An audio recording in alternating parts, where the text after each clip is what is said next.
Hello and welcome to Moose Meets, where I sit down with various protocols to explore their innovations and what sets them apart. And of course, we'll be digging for some exclusive alpha for you, so make sure to lean in and stay tuned to ensure you don't miss a thing. Without further ado, let's jump right in. Hello and welcome back. Today I have Jason from Bumper Finance with me, where we're going to talk about everything Bumper Finance and of course their upcoming Arbitrum launch. Hey Jason, how are you doing? Hello, good. It's good to be here and good to chat. Nice to have you on as well. So maybe we could start off a little bit about introduction about yourself, like your previous background, and why did you choose to join Bumper?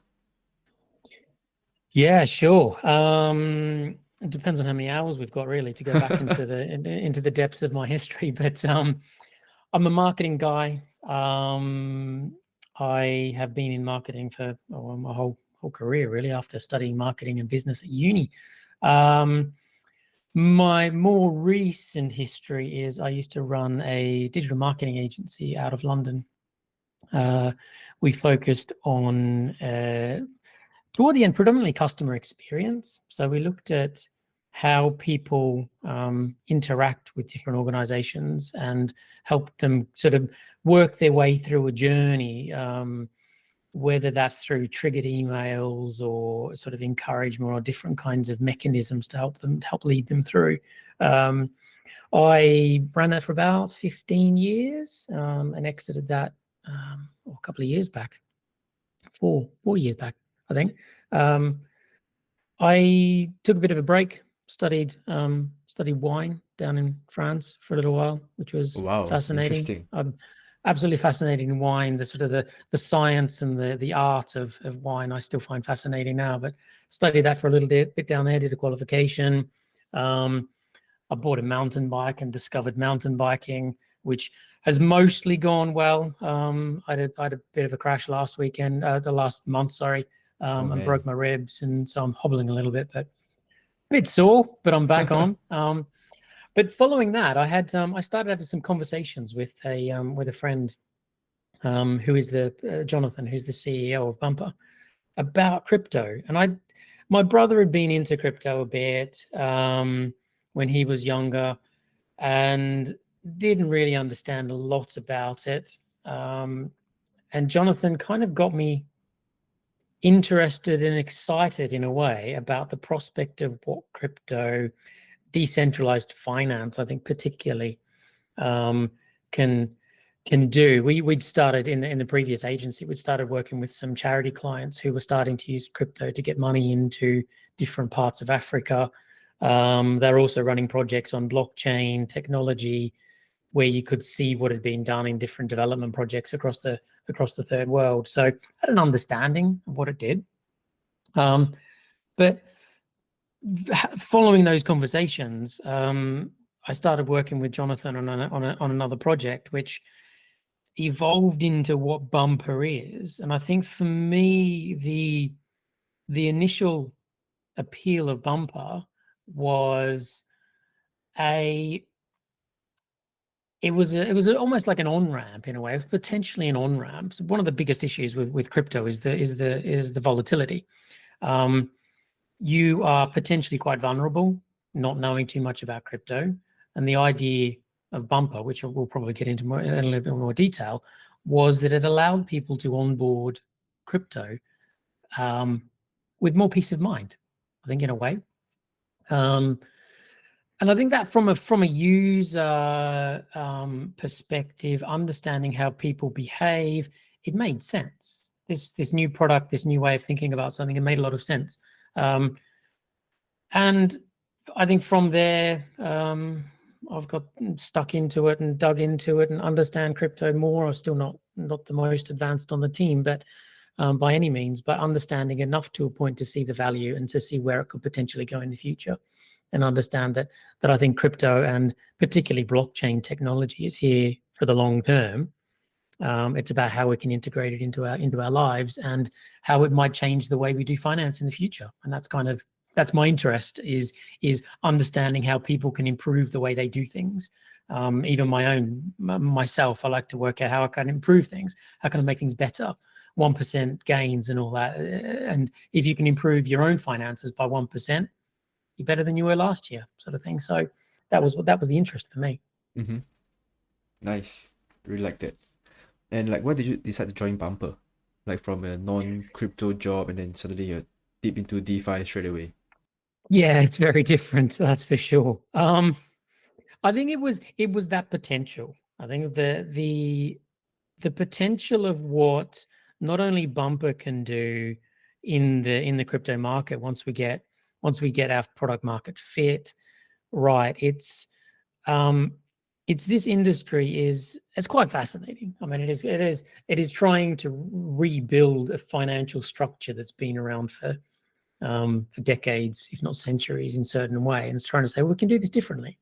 We can do something that's been a given for tens or hundreds of years, and say we can do this differently, and we can do this in maybe a more fair way, more unified way, and make something that's almost borderless in a way. It's decentralized. It's all these different things that sound interesting, and I think trying to and be to the start of trying to unpack that for the mass audience is what the attraction of Bumper was, and particularly the crypto world at the start. Because as I say, I didn't really have much to do with crypto earlier. I was Mm-hmm. worked with a lot of charities, retail, and then got into wine and mountain biking, those sort of things. So I have very different interests until the world of crypto was sort of thrust upon me by Jonathan. Yeah. Right. Got it. So now that we understand a little bit more about you, maybe you could explain a bit to us what is Bumper? Yeah, so I guess I've touched on it a little bit in terms of what Bumper does. It's at its simplest, it's a price protection protocol, which you can unpack in any number of ways. The mechanics allow you to set a price floor on an asset that you hold, and if the value of that asset drops below the price floor you set, you're protected. Sort of like a stop loss, but the difference is it keeps you in play. So if the value of that asset goes back up again, the value of you hold on to that asset and it rises. But if it drops down again, you're limited by a price floor. Sort of like an options desk in a way. You're taking a bet on a future price, and it allows you. And I think this is the challenge we're in at the moment of reimagining what Bumper is and how it might work. And this is a part of any product's life cycle, is to say, okay, we thought it was going to do this. It's actually looking like it's going to do this, or at least this is how we communicate it. So initially, when we built the protocol, it was very much a protective mechanism. So if you want to sleep well at night, Mm-hmm. you'll bump your assets. If you want to go on holidays over Christmas break, and you don't have to be bothered about checking your charts, you can bump your crypto, and it will be there, and it will be maintained. You may pay a small premium for that, but it'll stay there, and you'll be fine. So we launched on Ethereum mainnet a couple of months back as sort of the test case, I guess, of getting the protocol live and out there. And amongst other things, we understood that there's as much opportunity to trade off the volatility or the directionality of market movements as there is as a protective mechanism. And I talked earlier about the entry point for crypto and people being concerned about the value of their crypto and wanting the peace of mind. I think that's definitely one aspect of where the crypto market might go. But I think it's almost that's a bit retail audience, and I don't think we're quite there yet. Who we're talking to at the moment are people that want to profit from volatility. They want to make they want to make more of understanding where the market's moving and profit from it. So we've had this bit of a shift in thinking with Bumper, which has just come about over the last couple of weeks, to say in this we can work it in the same way like options do, to be more of a trading tool. So not only can you get peace of mind by protecting the downside, you can also trade off the downside. If you see the market dropping, you can take out a position when ETH is, say, at $2,000, protected at 2,000, it drops to 1,800. You can take out your price floor, the value of your price floor at 2,000, and you've gained $200 in the market. You buy back in, or you trade something different, but you've gained from the market movement heading downward. What I didn't explain there was that in order to take out protection, you set a price floor and a term, and if the value of that asset drops below your price floor, at the end of your term, you take out stablecoin. In the previous case, it was USDC, and as we move to Arbitrum next week, it'll be on USDT. But you take out stablecoin, so you've retained the value of whatever that trade was in stablecoin. You can buy back into ETH, and you've gained what is that? You've gained 10% depending on where the market's gone. So understanding that, we've reconfigured the product a little bit. We're rebuilding some of the terminology. We've completely rebuilt the interface to make it look and feel a little bit more like it's something you can trade using. It sits much more in that trader market and allows people to trade off market drops, essentially, or protect their highs. And particularly where we're looking at the moment with Bitcoin heading up, at some point, it will start heading down again. We don't quite know when, but you can protect that with Bumper. So you can say, okay, I think here's the top. You protect the top. If it drops down, then you can claim on that and go and enter a position in again, almost like a trailing stop loss sort of mechanism. Right. Understood. So it's complicated in some ways, but incredibly simple in terms of execution. Set a price floor, set a term, deposit, and just wait and see what happens. Right. So like in your example where, let's say at $2,000 for one Ethereum, right? And you think it's gonna go down, and what people do is they can set a price floor at, let's say, 2,000, for example, right? And then if the price of Ethereum falls to, let's say, 1,008, right? And my term expires, so I actually get the value at $2,000 per Ethereum instead of the market rate, which is 1,008. Is that correct? Spot on. Yeah. Right. So one of the other elements, one of the other parts of the changes that have come about as we're releasing on Arbitrum is previously we had fixed terms, and you'd set it was initially 30, 60, 90, up to 150-day terms. Mm-hmm. Which meant you had to wait till the end of the term. At the end of the term, it depended where the price floor was. We implemented shorter terms. So you go down to 7, 14, 21, 30-day terms now. And we also increased the price floors. So you can go anywhere up to 99% price floor. What we've also added as a feature going forward, and I think the killer app that makes this much even better as a trading tool, is you can cancel your position at any time. So if at some point you see the price in your example drops to 1,800 and your floor was at 2,000, you can cancel your position.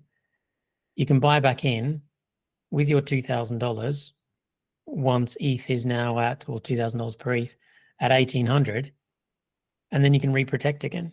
And if it further moves further south, you can make some profit from that south movement as well, from downward movement. So there's a bunch of things that we've added to help make this much more of an effective trading tool that you can trade alongside whatever your strategy is, in terms of percentage movement or time frames or whatever that might be. Nice. And then we had the example for the downside. Do you want to cover a bit on the upside as well? Yeah, so basically the upside is unlimited. Because you hold the asset, so you deposit your Ethereum or whatever asset it might be into the protocol, that asset remains. So as if the price of Ethereum heads up, it'll just keep heading up, and you retain the value of whatever the price is. If it hits $3,000, you still own ETH at the price of $3,000, and that's fine. You do pay a premium for holding it in Bumper. So depending on that premium is based on volatility. Greater volatility, you pay a slightly higher premium, and that's calculated on a I think on a block basis, pretty much on a day by day. But the market heads up, you don't have to think about it. And I guess until such point as you want to take it out because you don't want to pay for the premium, or you might pull it out and set a price floor at 2,800 if it's at $3,000, for example. Right, understood. I mean, since you mentioned about premiums, right? If my understanding is correct, right? Previously, there was no estimation of the premiums to be paid. So I understand that the premium is kind of calculated dynamically, right? Like you mentioned, towards the end of the term, then we will get the actual amount I'm supposed to pay. But let's say if I were to open a position, will I get like a rough estimated range at the start? Yeah, spot on. And that's one of the things that we did bring in toward the end of the protocol on ETH. What we've done since then is massively increase the fidelity of that estimate. So looking at a lot of the modeling that we've done and understanding how that premium responds to volatility has allowed us to build a much better estimating engine. So when you enter a position, it will give you an idea, an estimated premium that hopefully should be a lot more accurate or very accurate for the term that you're in, and based on reasonable amount of volatility for that period. So you should have a pretty good understanding. You can also see in the DApp your accumulated premium. So it'll give you an idea of actually what premium has been charged up to that point. And again, as I say, depending on how you trade, what your strategy might be, it might be once your premium hits a certain point, at that point you can cancel. You can drop out depending on your floor, depending on the premium that's paid, you can cancel that position and either come in again at a different price floor or wait till the market changes or moves in a different direction. But certainly from the outset, you'll have a much better idea of what that premium is going to be at the start. Right, understood. I mean, and since we covered like from a protective user perspective, of course there has to be the other side, right? So how does the so-called lenders or the providers work? Yeah, so we haven't even entered the whole other side of the risk market, and we refer to Bumper as a risk market because you have makers and you have takers. You have people who are depositing a volatile asset, Ethereum, Bitcoin, whatever it might be, in order to balance out the stability and the balancing mechanisms of the protocol. We need another side. We need another side of the scale that is stable, and stablecoins. So for the privilege or whatever it might be of deposit in stablecoins, which will be USDT going forward onto Arbitrum, those users get paid a premium. A yield. That yield is derived from the premiums that the protectors pay. So as volatility increases, the takers who are taking protection or hedging or whatever we want to call it will pay a premium that goes across to pay the maker yields. You deposit in the same way as you would on the taker side. Deposit USDC, set a price term. There's also risk tiers that you can choose depending on the amount of risk and the higher yield, the higher the risk on that side of the market. But you deposit in for a fixed term, you earn a yield, an estimated yield, and that'll be estimated up front, and exit your position at the end of the term on the maker side. But they're quite competitive. They've been quite competitive as we've been modeling the yields on the maker side of Bumper. Mm-hmm. So of course, then if I were to expect a bit more volatility in the market, then we would be the one providing this liquidity, right? So like let's say the Bitcoin ETF gets approved, and then we saw that candle right during the fake ETF news. And could we be expecting, like, how much more are we expecting then in the terms of volatility and the yield? It's a good question. In terms of specifics of how much how much additional yield you might gain from that will depend on how the positions are taken on the other side, the price floors, the premiums that are paid by different people. So depending on, there's a lot of variables that go into calculating that yield. But at the moment, we're sort of anticipating anywhere from sort of 3 to 18% yields, depending on what's happening in the market, obviously, at any one point. All right, understood. So of course, then you guys are gonna launch it on Arbitrum this week, right? And what made you guys kind of move from Ethereum and relaunch on Arbitrum? Yeah, good question. So almost from the outset, we'd had an understanding that this was going to launch on Ethereum first. That was launched, as I say, a couple of months ago, and gave us an opportunity to test the model in the real world. We've done a lot of simulation testing, agent-based modeling, all sorts, to get an understanding of how the protocol behaved. What we saw when we launched on Ethereum was and alongside looking at this trader audience, was the fees, the transaction fees to trade gas costs on Ethereum were just huge. Although as things get more exciting, gas costs go up, it just becomes more difficult, for users to effectively use Bumper how we want them to use it, and also from our side to be able to manage the way the protocol works, because the gas costs alone of managing the transactions internally with the rebalancing mechanism, all these sort of things just don't become quite expensive. So we quite quickly realized that gas fees on Ethereum were going to cause problems for the type of audience that we expected to start to use this. So we started looking around at what are the potential chains. We had a bunch of conversations in community, so almost community votes, looked at and spoke to a number of these chains to understand where do we think this would best fit. The result was Arbitrum for a number of different reasons.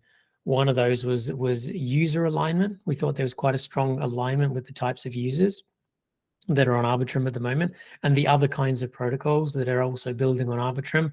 We thought there's a really nice fit, not only initially for launch, but looking forward to say there's a heck of a lot of partnerships that we could integrate with other protocols who are building something that Bumper could use. I mean, we have there's potentially a broader use case than just a B2C trader interface for the way Bumper works. And we thought Arbitrum is a fascinating ecosystem. The projects that are being built on it are very interesting. It's EVM compatible, which meant that we didn't have years and years of more development in order to build a different model. We could transport that over a little bit easier. And that's been happening. And yeah, and as you say, launching end of the week on Arbitrum, and just hoping that we have a good understanding of the people that exist on the chain. Right. But when you mentioned working with other protocols, right, the first thing that came to my mind was actually Pando, right? Are you familiar with Pando? Yes. So like they've been providing some options, right, for like additional yield for you trading on you bearing tokens, right? So do you see yourself like integrating with protocols like Pando? I understand Bumper isn't really because how should I put this? Because like the tokens that they trade are you bearing assets, right? So for example, your Rep ST ETH or like GLP or Max LP. So do you guys see yourself integrating with them?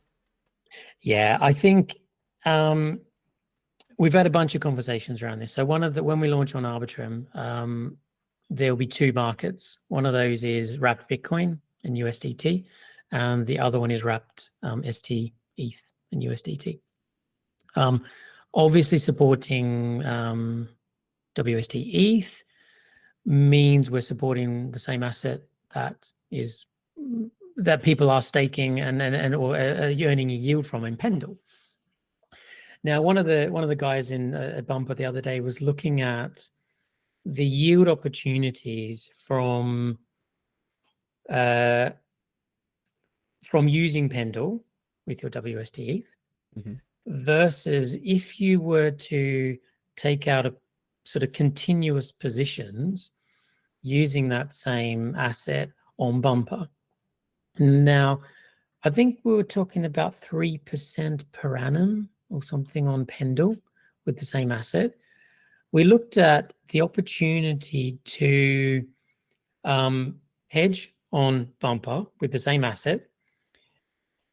If the market drops a couple of percent, you can cancel your position and go back in again. And over a matter of whatever period that is, presumably shorter than 12 months, you've gained your 2 or 3% yield that you would have earned from Pendle. So there's a really interesting, I guess, competitive advantage in some ways that we've potentially got on Pendle. We need to drill into that a little bit more. But the opportunity for an active trader to earn from market movement, downward market movement with Bumper, we're hoping is a lot higher than it would be with Pendle. Got it. And then, I mean, as a follow-up question back to the launching on Arbitrum and mainnet thing, like, why did you guys choose to close off your mainnet and like just purely go on Arbitrum? Why not have both chains on at the same time? Yeah, sure. It's expensive in many ways. It's expensive with maintaining the protocol the way it works on Ethereum. We are keen to get also focused usage, and we thought it made most sense to focus on one chain rather than keep two running, because all of these pools require, all the markets, I should say, require two pools, the stable coin and the volatile coin asset.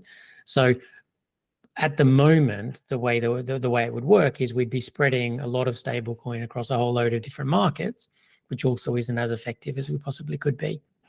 So the decision, albeit a tough one, to close down the Ethereum mainnet meant that we could focus a lot more resource on the Arbitrum and initially the two pools on Arbitrum, and hope that once we get some traction there, we can expand those markets out. We may end up back on Ethereum, depending on how the protocol works in the future, but we're very aware of the costs of running a protocol on layer 1. Right, understood. And does this mean that you guys are open to potentially launching on other L2s or other chains as well? Yeah, for sure. We'd had in mind right from the outset, in the part of the roadmap, was to look at other layer 2s, and the way the protocol's also been built has been built in a way that should mean certainly other EVM compatible chains are easy, but there are opportunities to put it onto other layer 2s in the future. So that's something we certainly look at in order to be able to protect more assets. Right, understood. And then you mentioned one point earlier, right, about having the two pools. So of course that is limited at the beginning. What about expanding into more pools? Like, how's the timeline, or what are the plans for that end? Yeah, sure. So when we announced that we were launching on Arbitrum, we were planning on launching 4 pools. So Wrap Bitcoin, WST ETH, ETH, and Link, I think, was the other one that we had in the mix. What we decided, again, due to the I guess the need in the early days to keep our stablecoin pools concentrated, was to launch with those 2 assets, with the expectation that as we start to build some traction and some liquidity and some stability in the protocol on Arbitrum, we can launch more tokens relatively quickly afterwards. So we don't have a defined date for those, but they're certainly in the mix in terms of ETH and Link as the next couple. Right, got it. So moving back to the protocol on the risk, right? Of course, in the using it as a protection policy and opening your earning position as a providing yield, right, as a maker, what are the risks for the users of Bumper? So on the yield side, the way it's a risk market. We all know from the outset. We know that crypto is risky. It's highly volatile, and anyone who's investing needs to understand that, as I say, DYOR, understand what they're getting into. When you deposit your stablecoin to earn on Bumper, there are a number of risk tiers that you choose on entry. The way the risk tiers work is you'll get a higher yield for the higher risk.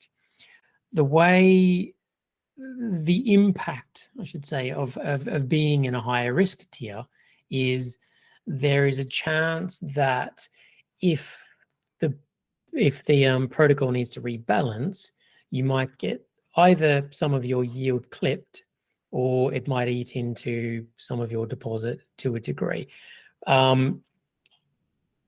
When modeled, when we've looked at the modeling for this, agent-based modeling and the simulation results, it was incredibly rare, and the market needed to have been behaving particularly badly for an extended period of time, is my understanding, in order for that to be the case. So in something like 99.9% of cases, it didn't happen. But we need to make people aware that this is a risky market, and things like that can happen. But if you choose the highest risk, there is a small chance that your profit, certainly, or your yield, will be eaten into. So like in those scenarios, like where is it a bit like the GMX model where if the traders win, then the liquidity providers lose, and the other way around as well? We talk about this in terms of a particularly Bumper and as a non-zero sum. I think most of the time, most protocols are, or most sort of trades are a zero-sum game. We've tried to build this in the most fair way possible, so it's not it's a non-zero-sum game with Bumper. So there should be, in most instances, most people will gain from the value of Bumper. Right, got it. So then, of course, you guys have had a few months of being on and off, right? Having a live protocol and then now revamping. Like, what are the biggest challenges for Bumper right now? Yeah, you're right. There's been a lot of challenges all the way through this development, in terms of building something that hasn't been done before and something that it needs to be communicated in a different way. So there's certainly been a lot of challenges from a technical perspective. Also, in terms of communicating how Bumper works, what it does, it's been challenged. It's been difficult because it doesn't behave from the outset like anything else out there that exists.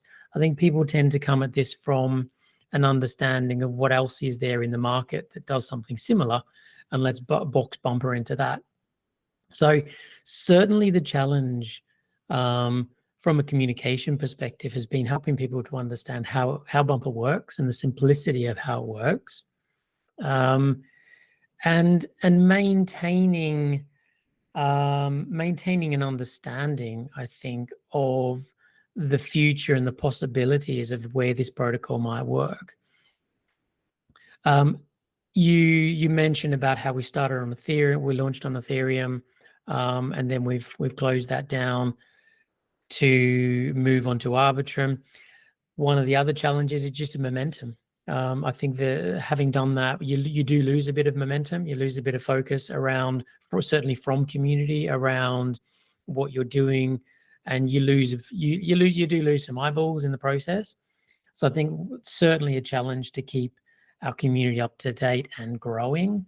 I think we've certainly got a great small core of people who get us and all in the same ways challenge us with questions and things. We discuss a lot of things internally, obviously, and we might announce something and not necessarily announce the backstory. So they keep us honest, which is really good. So they'll dig in and say, well, why did you make this decision? What was the point of it? Why didn't you do this?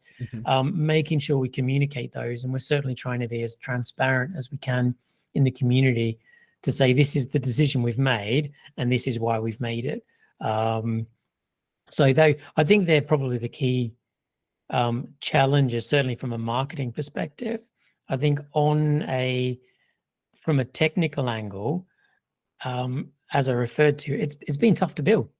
It has been really tough to build this protocol to get it working right. And kudos to the tech team and a lot of partners that we've worked with that have got it to this point, understanding how it works and that it actually does work.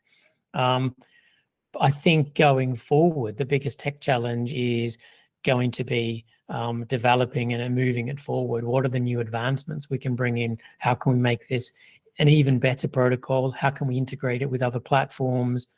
We've got a lot of ideas, but making sure we can execute on those as we go forward and make this a protocol that can be integrated in anything from your wallet through to an exchange. And I mean, the use cases in many ways are almost endless, but that's the sort of the ongoing challenge once we get it live.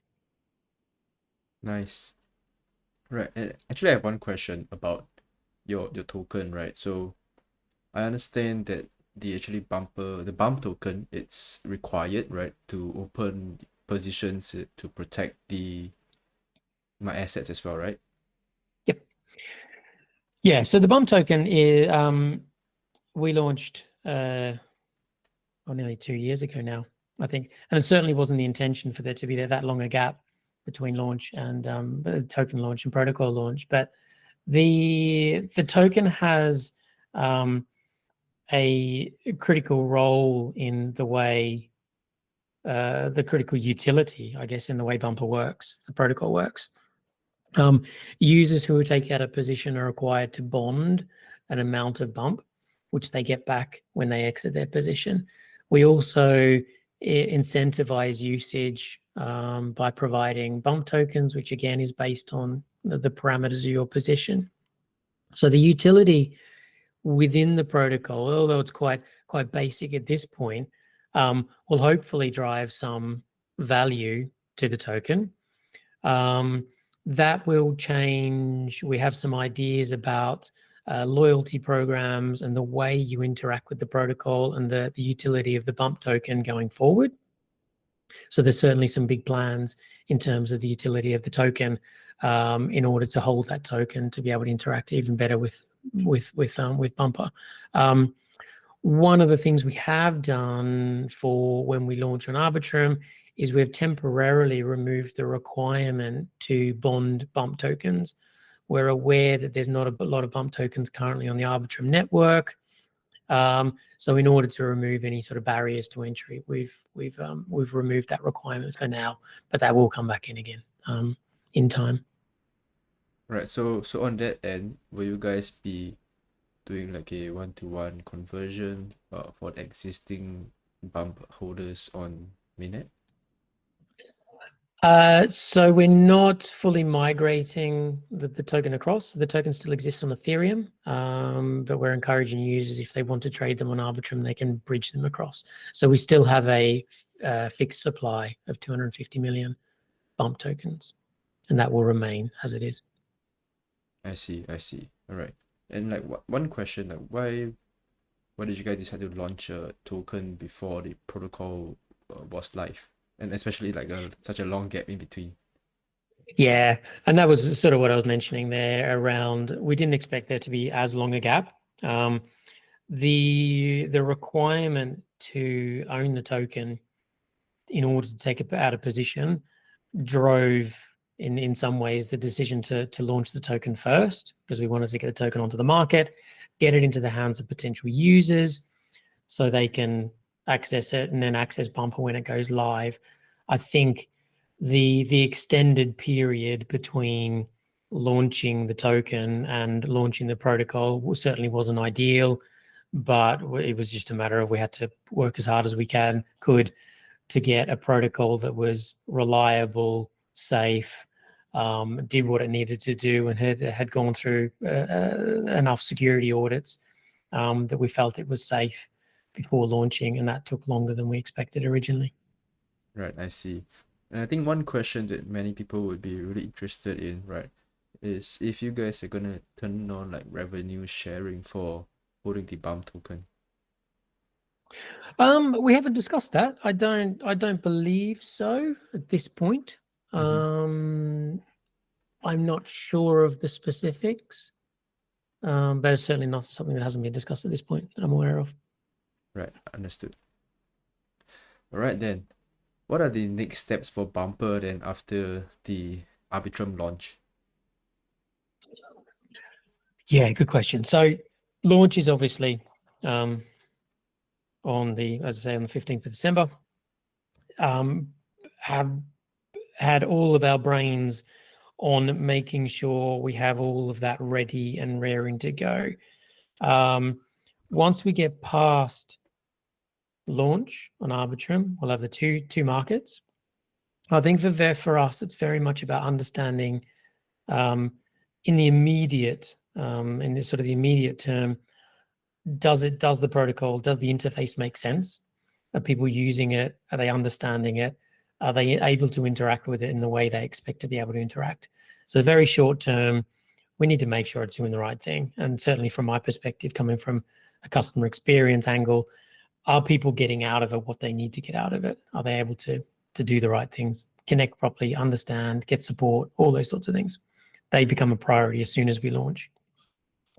Moving on from there, we are keen to have, first of all, more assets protected, and those more assets I've mentioned would be dependent on the initial take-up of the markets we've got, but also partnerships. I think a lot of the ecosystem that exists on Arbitrum is about how we interact and how we play with other protocols in the ecosystem.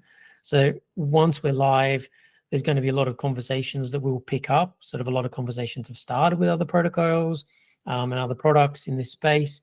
We'll be picking up a lot of those conversations now that we're live and say, hey, we're live. What can we do together? How can we integrate Bumper into your platform? Or how can we use this differently in this sort of wider market? And also take on board ideas from community. We do have a DAO that sits behind Bumper. And certainly in terms of product improvements and all those sort of things, we'll be gradually shifting into running that via the forum to understand what to do. But after that, I think it becomes additional chains, additional assets, features and improvements, optimizing the way the protocol works, so optimizing the behavior of the protocol in the market to make sure we've got the balance of premiums and yields right. Because that also takes a challenge to make sure we're giving a good yield, an attractive yield, but not charging too much premium for that at the same time. So understanding the dynamics of those two sides will be important as well. But otherwise, it's very much see where the market goes, see what opportunities come up, and make sure we're improving the product as we go along. Right, understood. And of course, then what is like the long-term goal for Bumper? Right? Like you mentioned, after the Arbitrum, you're gonna have partnerships, you're gonna have a lot more integrations as well. But what is the long-term vision for Bumper? I think, and we do have a lot of conversations around these. Certainly prior to Ethereum launch, around where do we go next with Bumper? What does it look like in the future? I think it would be nice to be able to get back to the point where the protocol is efficient and stable enough that we can revert back to those almost retail users, mum and dad crypto investors who want to enter the crypto market but are concerned about volatility. So I think there's definitely a product there which has very broad mass use and appeal to a very large part of the world finance, the world of finance, to say you have a very simple product that will allow you to be able to sleep well at night. It might look different, it might sound different, it might have a different name, but the ability to create something that allows greater onboarding of crypto to people who are concerned, I think would be an amazing end goal. Whether we can get there or not, time will tell. But to be integrated into the financial system in that way would be brilliant, to the point where any marketer's dream is to have your product verbified, I guess. And the idea of bumpering your crypto, we're hoping will become synonymous with not getting wrecked, being able to sleep easy at night, but also in the same way, being able to trade off directionality. I can bump my crypto and earn a 10% yield, or potentially whatever that might be. So to bump your crypto, we're hoping that will become as synonymous with this as hoovering is to vacuuming your floor, and all these sorts of words that have become verbs. So that's from a marketing perspective, I should say, that's an ultimate goal. Nice. Right. So like, I mean, for more advanced users, right, they can be doing trading with this. But I mean, for the folks who are just looking to protect that, it's kind of a bit like the simple idea of buying insurance for your crypto.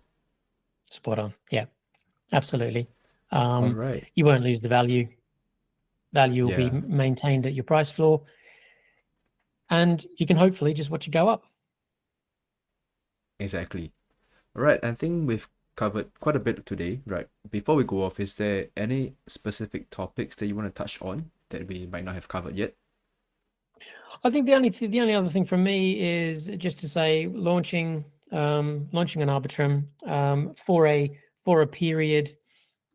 At the start, we have a $0 trade. There's no trading fee.